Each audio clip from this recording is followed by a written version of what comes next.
All right, let's journey back to 12th and 13th century Japan.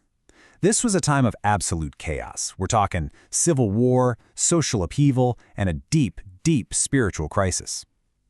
But out of all that turmoil, a radical new way of thinking was born.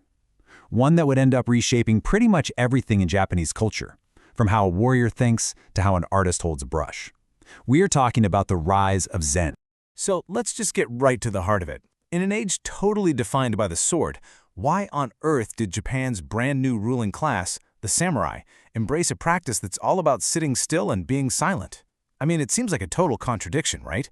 Well, the answer tells us a whole lot about a massive shift in the soul of the entire nation. You have to understand the Kamakura period wasn't just a political shuffle. It was like a psychological earthquake. All the old, elegant certainties of the past were just gone, replaced by the brutality of war and this raw anxiety that was hanging over everything. People felt like the old spiritual paths just weren't working anymore. They were desperately searching for something new, something real, and something powerful.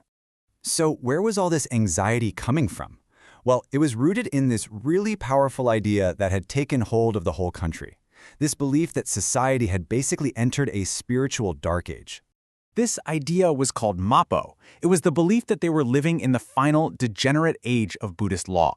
The thinking was that so much time had passed since the Buddhist life that his teachings had just become corrupted and lost all their power. Just try to imagine that for a second. The feeling that every path to salvation you'd ever been taught was now a dead end. That's a pretty hopeless place to be. So this belief in Mappo created a huge spiritual vacuum. You know, all the elaborate rituals and the really complicated doctrines of the big established Buddhist temples, they suddenly seemed kind of empty, totally ineffective. This crisis, this desperation, it created the absolute perfect conditions for a religious revolution. It basically blew the doors wide open for new, much more direct forms of Buddhism to emerge. And out of this spiritual hunger, two major, and I mean major, new movements came onto the scene. And they offered two very, very different answers to that same desperate question. How do we find salvation when it feels like the world is falling apart? Okay, so this slide breaks it down perfectly. These are the two new paths. On one side, you've got Pure Land Buddhism. Its whole philosophy was based on something called Tariki, or other power. The idea was, look, we can't save ourselves in this dark age. It's too hard. Salvation comes only through the grace of the Amida Buddha. All you have to do is have faith and chant his name. It's a path of pure devotion. But then, on the other side, you have Zen. And Zen was the path of Jiriki, or self-power. Zen basically said, no, enlightenment isn't a gift you wait for. It's something you have to grab for yourself through your own tough, rigorous effort. And the main tool for that? Zazen, sitting meditation. So who was the guy who brought this incredibly demanding path of self-power to Japan? Well, our story starts with a monk named Eisai.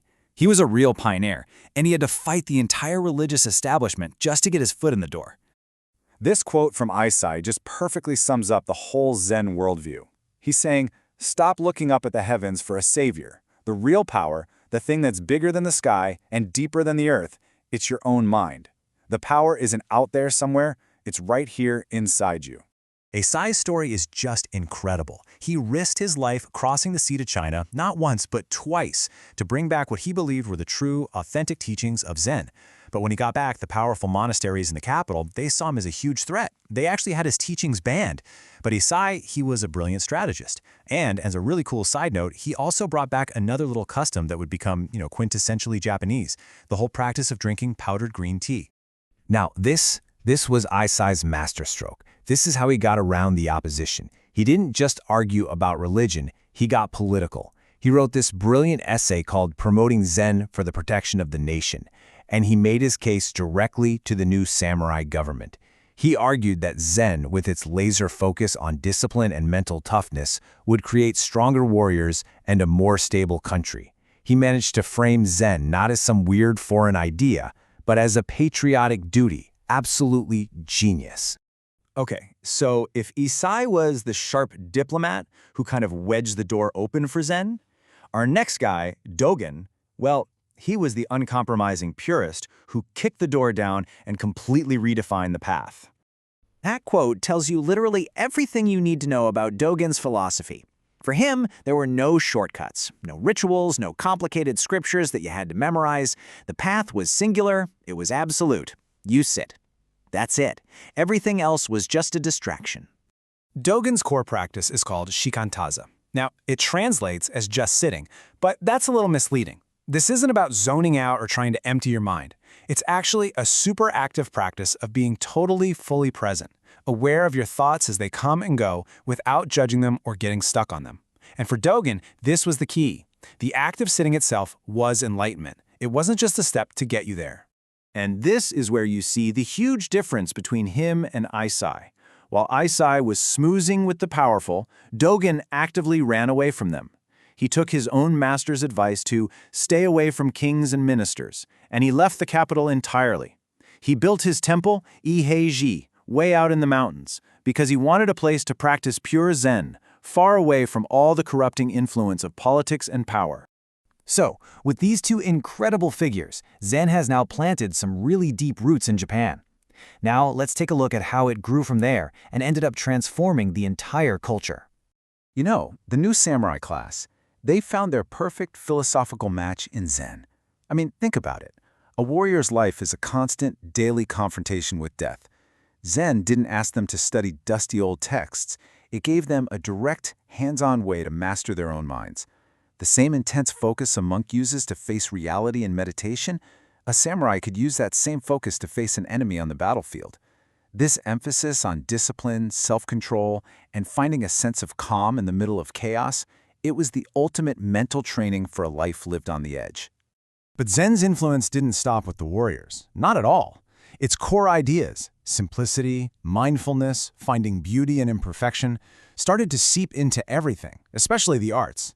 The slow, precise movements of the tea ceremony, all that powerful empty space in an ink-wash painting, the quiet, profound order of a rock garden, all of these are direct expressions of the Zen mindset.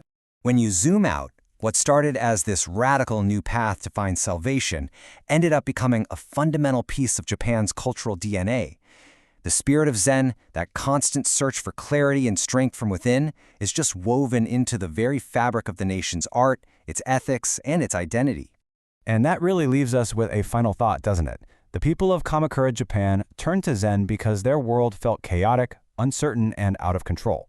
So in our own complex, and let's be honest, often anxious times, it really makes you wonder, what can we learn from a path that teaches us to find our center, not in all the noise of the outside world, but in the stillness we can find within?